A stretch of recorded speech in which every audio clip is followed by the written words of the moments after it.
Okay, so we actually did 2.2 last time, so we're going to do 2.3 today. It's called analyzing graphs of functions. Uh, well, the first thing about the graph is, how to use the graph of function. No, I can't hear you. Yeah, but can you hear me?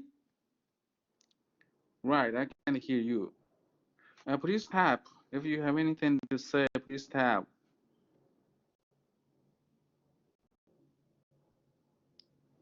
All right. Uh, sometimes we do have those kind of problems. Uh, so please tap. If you want to say something. All right.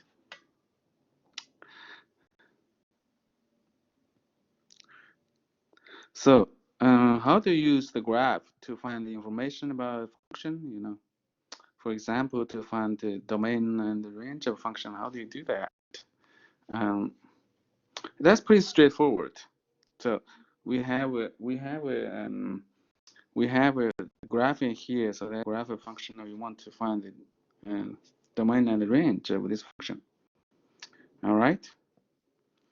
Uh, so how do you find the domain? For example, you just look at the curve from left to the right, okay, and see, um, what is covered horizontally for the curve. So if you look at the curve, on this slide, you see the left of the curve is at x equal to -1, and we have a closed circle. So that means -1 is included in the curve. So it's included in the domain. And then you look at the curve on the right, and we see the right end is at x equal to 5. Well,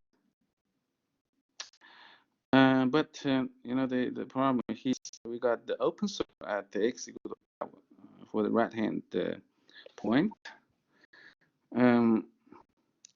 So that means x equal to 5 is not included in the on the graph, and so it's not included in this function. So if you write the domain of the function in internal notation, it will be from -1 to 5, isn't it?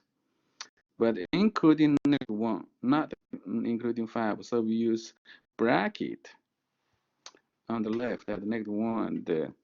We use parentheses on the right at 5. All right. And then for the range, you just look at the curve and see, where is the highest point and where is the lowest point. Okay.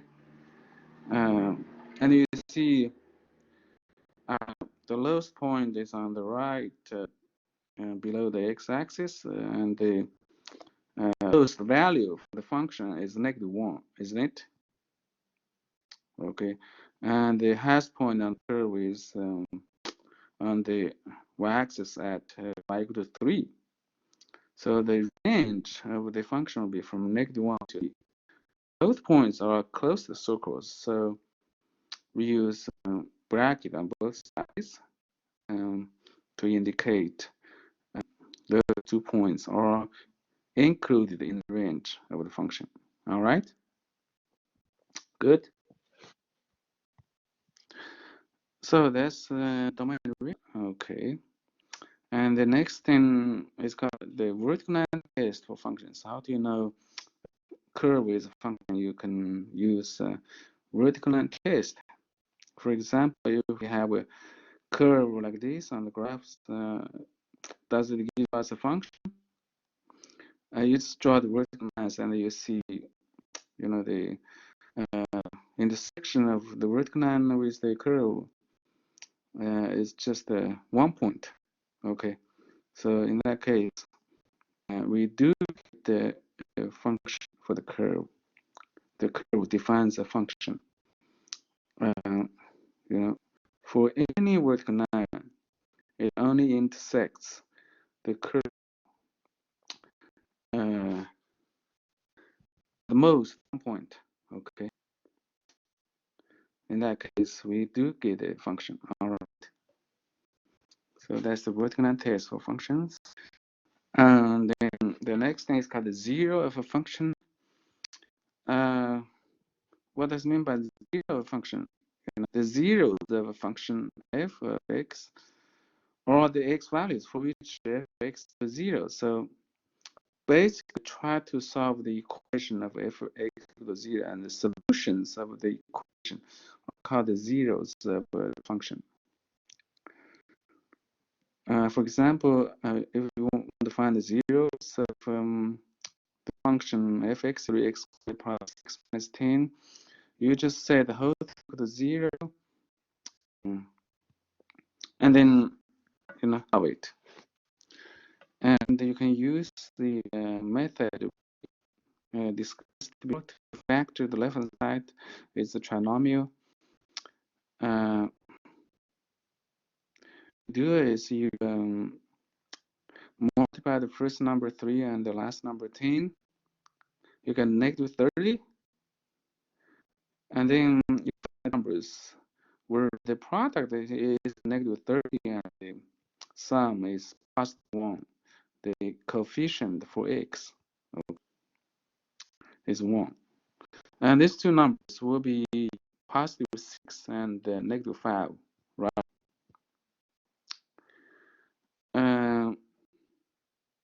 Then you just break the term of x in them as 6x minus 5x using the numbers we just found.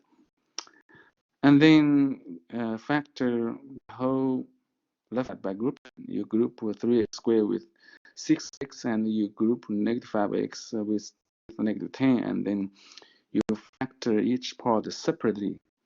And then you find a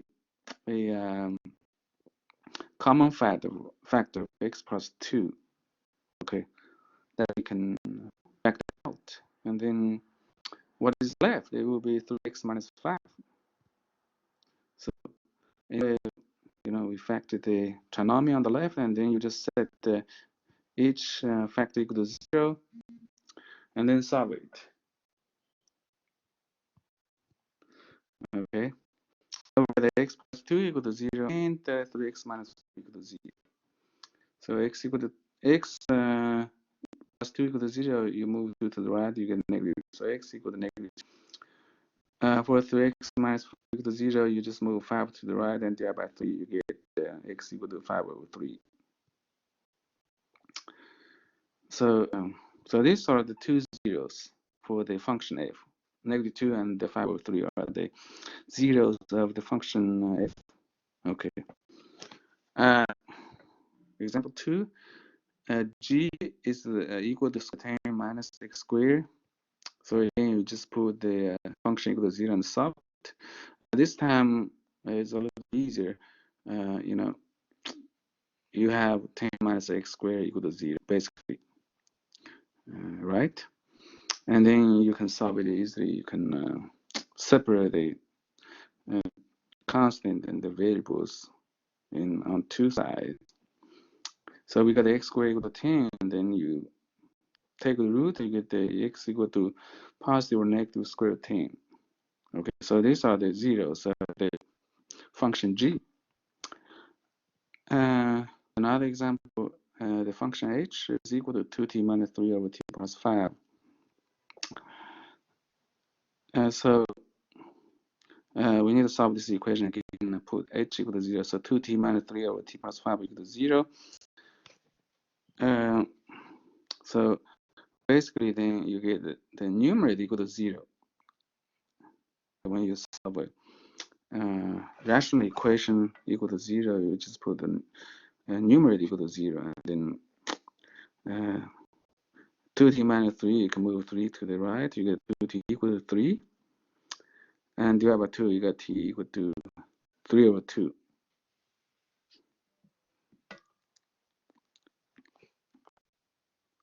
All right, any questions for this example?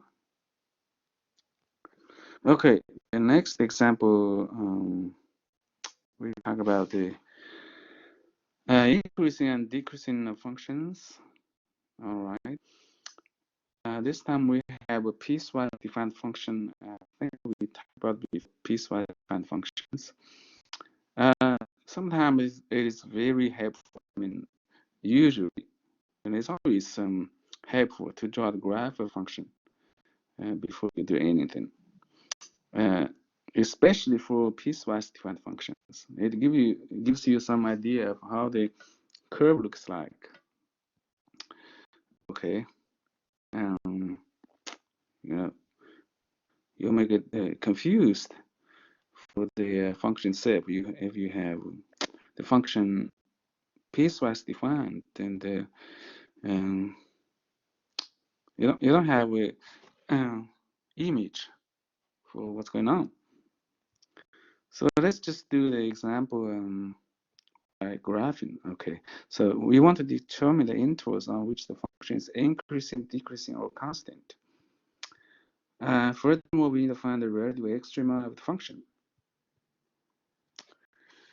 The function f is defined piecewise as 2x plus 1 for x less than or equal to -1, and fx is equal to x squared minus 2 for x greater than 1. So there are two pieces again. And remember, we talked about piecewise defined function last time, I think. So there are two pieces. One piece is for x less than -1, and the other piece is for x greater than 1. Okay, and each piece has a different formula.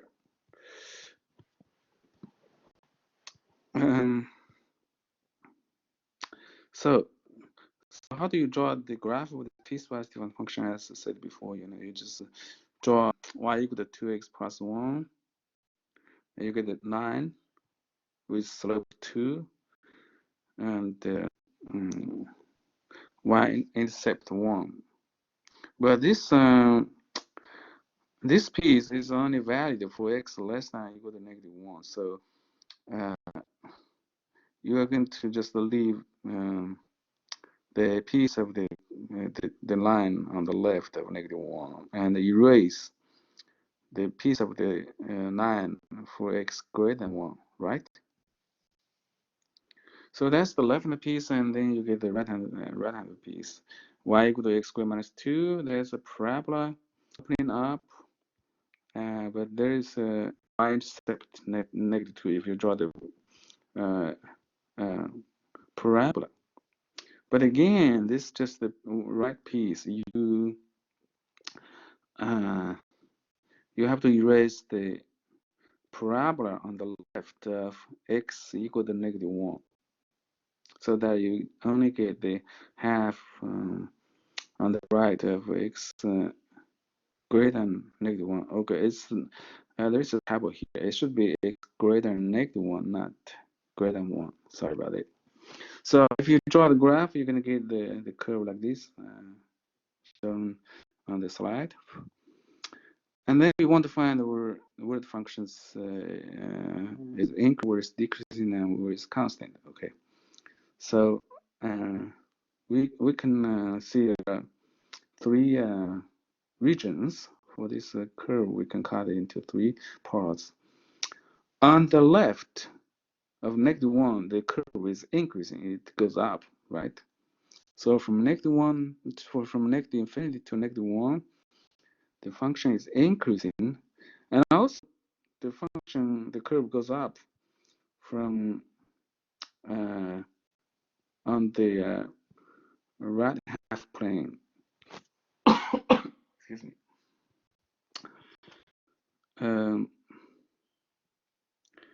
You look at a curve from the bottom, which is y equal to -2, x equal to 0. So the function is also increasing on the interval from 0 to infinity for x, okay?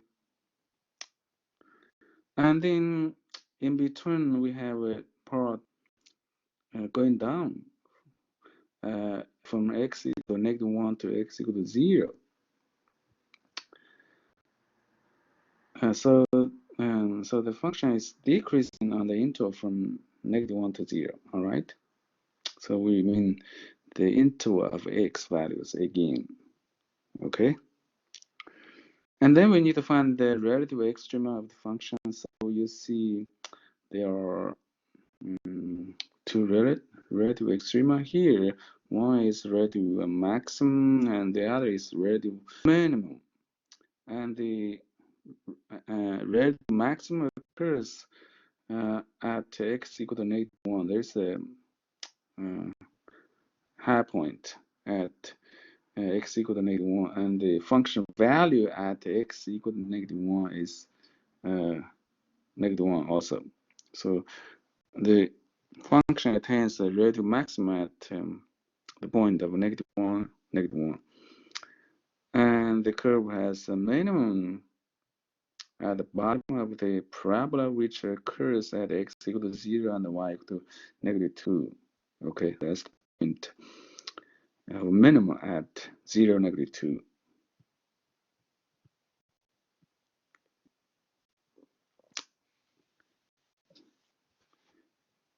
Right? Okay, so that's increasing and decreasing. All right. The next thing is called the average rate of change of a function.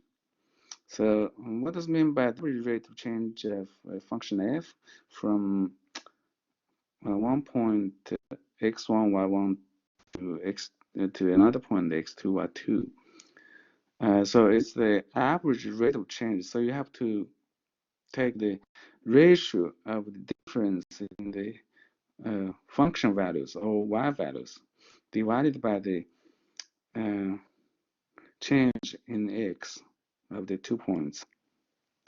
So we just do f of x minus f of x2 minus f of x1 and divide by x2 minus x1.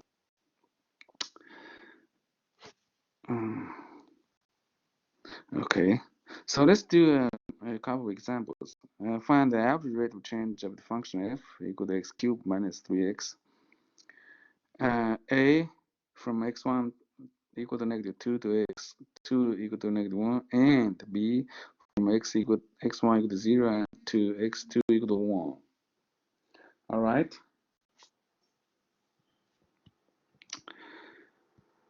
So just to use the definition. Okay. So just plug in x1 equal to -2, x2 equal to -1 in formula. So so in the first part A, we get the average rate of change of f from x1 equal to -2 to x2 equal to -1 by taking the value of f of -1 and then minus f of 2 divided by -1 minus -2. Okay. Okay. So f of -1, so you have to plug in -1 for the function. So you get -1 x cubed, you plug in -1 for x in the function, right? So you get -1 cubed minus 3 times -1. Okay. So -1 cubed, you get -1 also. And 3 times -1, you get -3, but then you get another negative in the front, so it becomes plus. So that's -1 plus 3, you get a 2. That's why we have a 2 for f of -1. For f of -2, again, you plug in -2 for x and evaluate the function. So we get -2 cubed minus 3 times -2. -2 cubed is -8. Again, it's negative. And 3 times -2 is -6. And again, you get another negative in the front. So that's +6. -8 plus 6. So that's -2. So that's why we got the f of -2 equals -2 also. So then we got on the top 2 minus -2 and -1 plus 2 in the denominator again. You got two negatives for the 2, so it becomes plus. So then we got the 4, 2 plus 2, 2 negatives become positive. So we got 2 plus 2 on the top, so that's 4. And -1 plus 2 is just 1, so 4 1 is 4. So that's the average rate of change of the function from x equal to -2 to x 2 equal to -1. All right, from x1 equal to -2 to x2 equals -1. In part B, we need to find the average rate of change of f from x1 equal to 0 to x2 equal to 1. So you can plug in 1 for x2 and 0 for x1. So we get f of 1 minus f of 0 over 1 minus 0. F of 1, you just plug in 1 for x. So we get 1 cube minus 3 times 1. 1 cube is 1, and 3 times 1 is 1. So we get 1 minus 3 for f of 1, which is -2. So that's why we get the -2 for f of 1. And then x1 equal to plug in 0 for x, you get 0 cube minus 3 times 0. So everything is 0. So we got 0 for f of 0. In the denominator, we just have 1 minus 0. Okay. Which is 1. And then on the top, -2 minus 0 is -2. So -2 over 1 is -2. So that's the average rate of change of the function from x1 equal to 0 to x2 equal to 1.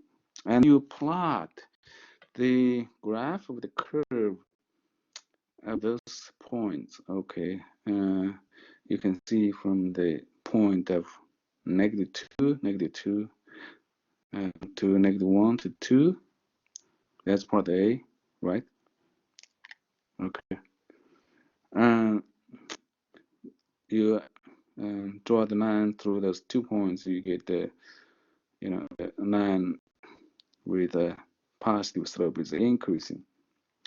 And this average rate of change just gives you the slope of this line, right? y2 minus y1 over x2 minus x1. So that's the slope of the line passing through those 2 points.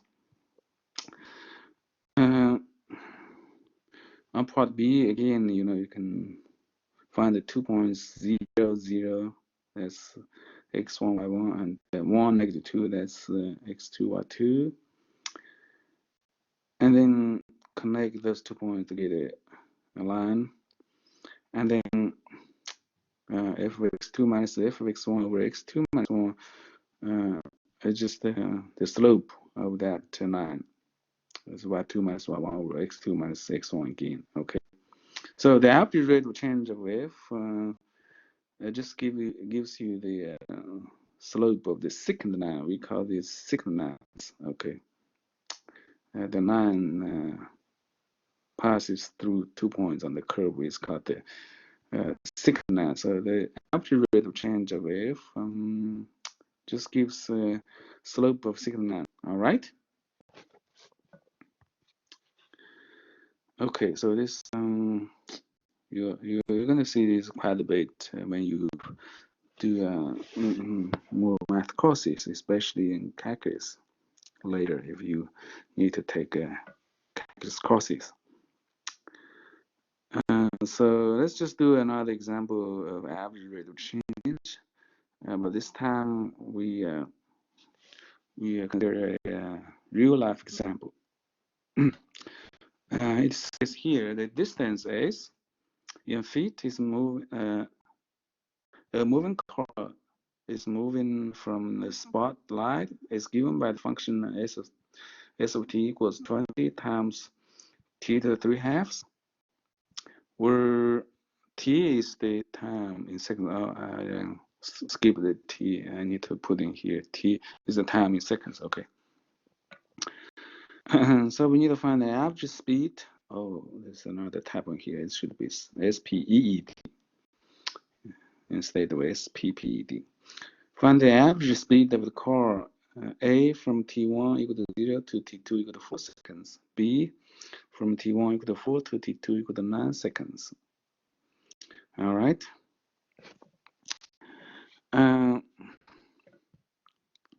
So again, just plug in, to the formula. So you just change x to t. So the average speed, okay, of the car is the distance over time. Okay, so you need to find the distance the car travels from T1 to T2 and divide by the time difference. Okay, 4 minus 0. So so we just subtract, s 4 minus s of 0. That gives you the distance of the car moves between T1 equal to 0 and the T2 equal to 4, right? And divide by 4 minus 0, as I already said. So plug in for T in the formula of S of T. So we get 10 times 4 to the 3 halves. And then you minus S of 0, plug in 0 for T in S. So we get 20 times 0 to 3 halves. 4 to 3 halves, how do you do it? You can do it in different ways, but the easy way to do it is you take the root of 4, you get 2, and then you cube it, you get 3. Remember, what means by those numbers in the exponent if they are fractions, So we got 8 from 4 to 3 halves. So then we got 20 times 8 minus 20 times 0 to 3 halves. 0 to the any power is 0. So we got that 20 times 0, which is also 0. And divide by 4. 4 minus 0 is 4. Okay, so 20 times 8 is 160. 160 over 4, it's just 40 feet per second. Okay, so that's the average speed of the car from the start t equal to 0 to t equal to 4 seconds. So after 4 seconds, that's the average speed of the car during that time period. Part B, we need to find the average speed of the car from T1 equal to 4 to T2 equal to 9. Again, you just plug in 4 and 9 for T1, T2 in S and subtract them and divide by T2 minus T1. So in this case, we just plug in 9 for T2 in S. We got S of 9, which is 20 times 9 to the 3 halves. 9 to 3 halves, 9, to 3 halves. Again, you can do it in 2 steps. You can take the root of 9, you get 3, and then you cube it. 3 cubed, so you multiply 3 by itself 3 times. You get 3 times 3 times 3, so that's 9 times 3, which is 27. So we got 20 times 27 in the first term on the top, and then minus S of 4. So you plug in 4 for T and S. So we get 20 times 4 to the 3 halves, and we already did that. Again, take the root of 2 to the cube is 8. So that's 20 times 8. And then minus 4, 9 minus 4 at the bottom is 5. Okay. So it's easy to do this math. 20 times 27 minus 20 times 8. You're going to get a 380. Okay. And divide by 5. So that's 76 feet per second. So that's the average speed of the car between T1 equal to 4 and T2 equal to 9 seconds. Okay. Any questions? Okay, let's just do one more example, with 3 sub problems. This is called the even and odd functions. How do you define an even and odd function? So if f of negative x equal to f of x, the function is even, all right? And its graph symmetric with respect to the y-axis, okay? If f of negative x equal to negative fx, the function is called odd, and the graph is symmetric with respect to the origin. Okay, so let's just do the problems in here. So in the first problem, we got function g equals x cubed minus 5x. We want to know whether it's even or odd or neither, and what's the symmetry of the function. So what you do, just plug in negative x for x in g, so you get a negative x to the cube minus 5 times negative x. All right, negative x to the cube, you get the negative x cube. It's negative, and the minus negative 5 times negative x becomes plus 5x. Okay, now if you try to factor out a negative sign from the result, then you get x cubed minus 5x, right? So that becomes negative of x cubed minus 5x. But x cubed minus 5x is just g, so we got a negative g. So if you look at the equation on the left and on the right, it says g of negative x equal to negative gx. So that means the function is odd, okay, according to the definition. So if you draw the graph of the function, you get a curve symmetric with respect to the origin, as you can see on the top right, okay. On the right-hand side, the first graph. The graph is symmetric with respect to the origin. And then the next example is h equal to x times square root of x plus 5. So again, we want to know whether it's even or odd or neither. So plugging negative x for x in this function, we got negative x times square root of negative x. Oh, no, just negative x plus 5, okay. Replace x by negative x everywhere in the h. And obviously that's not equal to the original function x times square root of x plus 5, or I missed the negative sign here also, or negative x times square root of x plus 5, okay. So that means h of negative x is neither equal to h of x or negative h of x, okay. So the function is not even and it's not odd, and the graph has no symmetry. You can see the graph of the function is like this in the middle on the right. Okay, so the last problem here, f equal to x is 4. This one is easy. Again, you plug in negative for x, negative x for x, you get f of negative x equal to negative x squared minus 4. So you got positive x squared, okay, minus 4, which is also the same as the f of x. So this time we got the f of negative x equal to f of x. So according to the definition, this function is even. So if you draw the graph, you see curve is symmetric with respect to the y-axis, okay? Right? That's a parabola opening up. So that's the end of this section. I guess we're done today on time. So any questions? So let me just stop the recording.